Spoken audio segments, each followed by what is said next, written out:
ओम श्री परमात्मने नमः। 14वां अध्याय।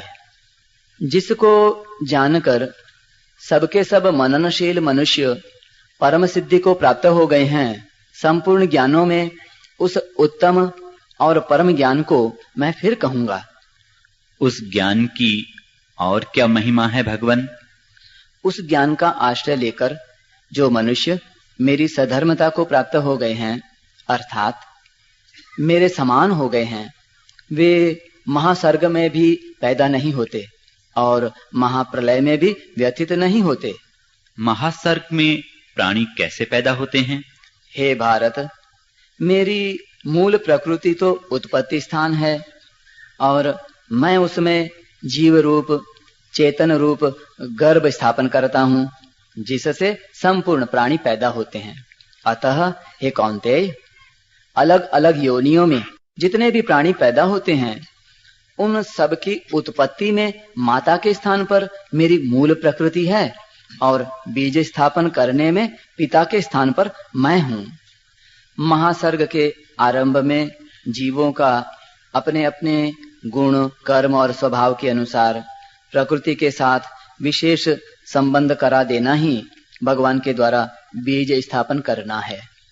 आप सब जीवों के पिता हैं, तो फिर वे जीव बंधन में क्यों पड़ जाते हैं? हे महाबाहो, सत्व रज और तम ये तीनों गुण पैदा तो प्रकृति से होते हैं, पर इनका संग करने से ये अविनाशी देही को देह में बांध देते हैं।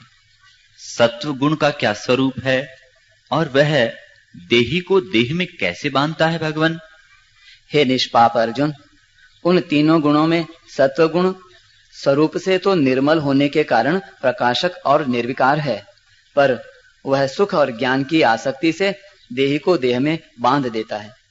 रजोगुण का क्या स्वरूप है और वह देही को कैसे बांधता है? हे कुंती नंदन, तृष्णा और आसक्ति को पैदा करने वाले रजोगुण को तू रागस स्वरूप समझ। वह कर्मों की आसक्ति से देही को देह में बांधता है। तमोगुण का क्या स्वरूप है और वह देही को कैसे बांधता है? हे भरतवंशी अर्जुन, तमोगुण अज्ञान से उत्पन्न होता है और संपूर्ण प्राणियों को मोहित करने वाला है। वह प्रमाद, आलस्य और निद्रा के द्वारा देही को देह में बांधता है। बांधने से पहले तीनों गुण क्या करते हैं भगवान? हे भारत, सत्वगुण तो सुख में लगाकर मनुष्य पर अपना अधिकार जमाता है, रजोगुण कर्म में लगाकर मनुष्य पर अपना अधिकार जमाता है और तमोगुण ज्ञान को ढककर तथा प्रमाद में लगाकर मनुष्य पर अपना अधिकार जमाता है। तीनों गुणों में से एक एक गुण मनुष्य पर अपना अधिकार कैसे जमाता है भगवान? हे भरतवंशी अर्जुन, रजोगुण और तमोगुण को दबाकर सत्वगुण बढ़ता है, सत्वगुण और तमोगुण को दबाकर रजोगुण बढ़ता है तथा सत्वगुण और रजोगुण को दबाकर तमोगुण बढ़ता है। बढ़े हुए सत्वगुण के क्या लक्षण होते हैं? जब इस मनुष्य शरीर में संपूर्ण इंद्रियों और अंतःकरण में स्वच्छता और जानने की शक्ति विकसित होती है, तब जानना चाहिए कि सत्वगुण बढ़ा है। बढ़े हुए रजोगुण के क्या लक्षण होते हैं भगवान? हे भरतवंश में श्रेष्ठ अर्जुन, जब अंतःकरण में धन आदि का लोभ, क्रिया करने की प्रवृत्ति, भोग और संग्रह के उद्देश्य से नए नए कर्मों का आरंभ करना, अशांति, प्रिया आदि की वृत्तियां बढ़ती हैं, तब जानना चाहिए कि रजोगुण बढ़ा है। बढ़े हुए तमोगुण के क्या लक्षण होते हैं? हे कुरुनंदन, जब इंद्रियों और अंतःकरण में स्वच्छता नहीं रहती, मानो समझने की शक्ति नहीं रहती, किसी कार्य को करने का मन नहीं करता, मनुष्य करने लायक काम को नहीं करता तथा न करने लायक काम में लग जाता है, अंतःकरण में मोह छाया रहता है, तब ऐसी वृत्तियों के बढ़ने पर समझना चाहिए कि तमोगुण बढ़ा है। गुणों के तात्कालिक बढ़ने पर यदि कोई मनुष्य मर जाए तो उसकी क्या गति होती है? सतोगुण के बढ़ने पर मरने वाला मनुष्य पुण्यात्माओं द्वारा प्राप्त करने योग्य निर्मल उत्तम लोकों में जाता है। रजोगुण के बढ़ने पर मरने वाला मनुष्य योनि में जन्म लेता है और तमोगुण के बढ़ने पर मरने वाला पशु पक्षी आदि मूढ़ योनियों में जन्म लेता है। इन गुणों से ऐसी गतियां क्यों होती हैं भगवान? कारण कि गुणों की वृत्तियां जैसी होती हैं वैसे ही कर्म होते हैं। इसलिए सात्विक कर्म का फल निर्मल होता है, राजस कर्म का फल दुख होता है और तामस कर्म का फल अज्ञान मूढ़ता होती है। तात्पर्य है कि जैसे सात्विक आदि गुणों की वृत्तियों का फल होता है, ऐसे ही सात्विक आदि कर्मों का भी फल होता है। वृत्तियों और कर्मों के मूल में क्या है? तीनों गुण हैं। सत्व गुण से ज्ञान पैदा होता है, रजोगुण से लोभ पैदा होता है और तमोगुण से प्रमाद मोह तथा अज्ञान पैदा होता है। इन तीनों गुणों में स्थित रहने वालों की क्या गति होती है भगवान? सत्व गुण में स्थित रहने वाले स्वर्ग आदि ऊंचे लोकों में जाते हैं, रजोगुण में स्थित रहने वालों का मनुष्य लोक में जन्म होता है और निंदनीय तमोगुण में स्थित रहने वाले नरकों आदि में जाते हैं। तो फिर आपको कौन प्राप्त कर सकता है? जो मात्र कर्मों के होने में गुणों के सिवाय अन्य को करता नहीं देखता और अपने को गुणों से अतीत अनुभव करता है, वह मेरे स्वरूप को प्राप्त हो जाता है।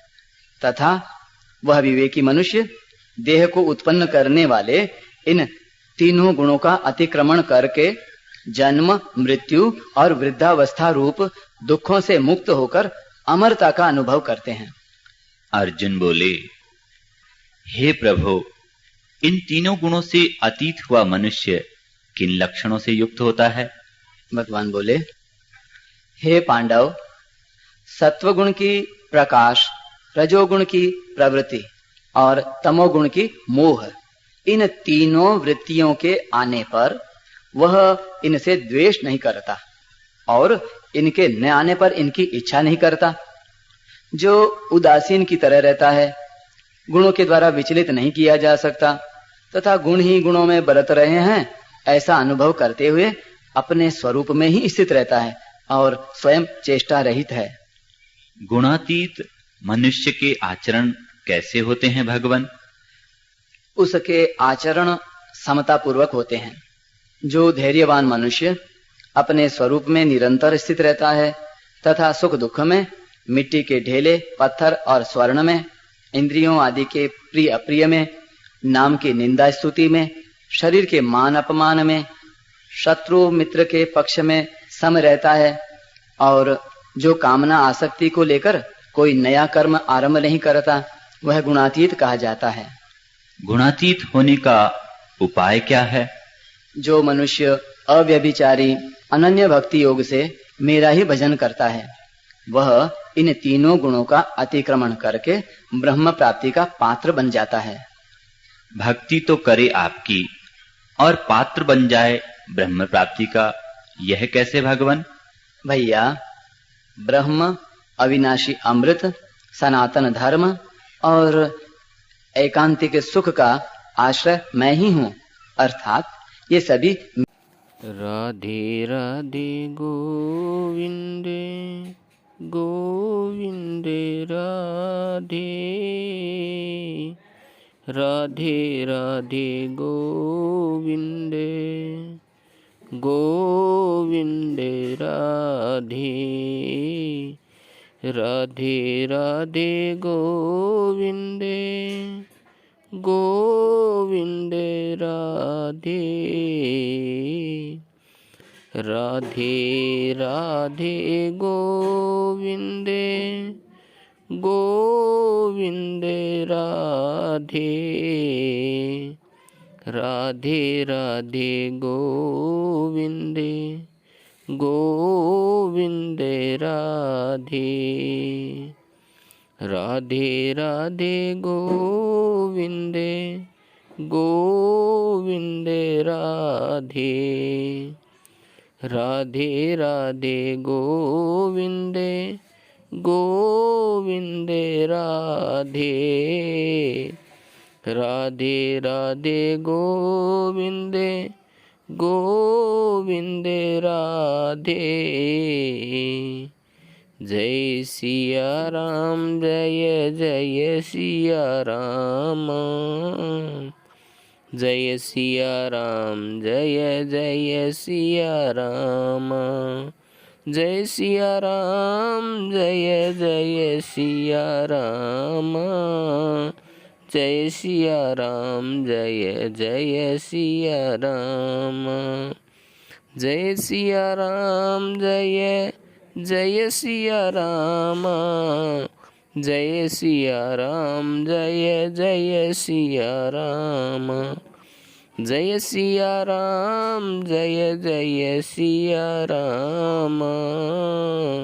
जय सिया राम जय जय सिया राम। जय सिया राम जय जय सिया राम। जय सिया राम जय जय सिया राम। जय सिया राम जय जय सिया राम। ॐ शान्ताकारं भुजङ्गशयनं पद्मनाभं सुरेशं विश्वाधारं गगनसदृशं मेघवर्णं शुभं लक्ष्मीकान्तं कमलनयनं योगिवृधानगम्यं वन्दे विष्णुं भवभयहरं सर्वलोकैकनाथम्।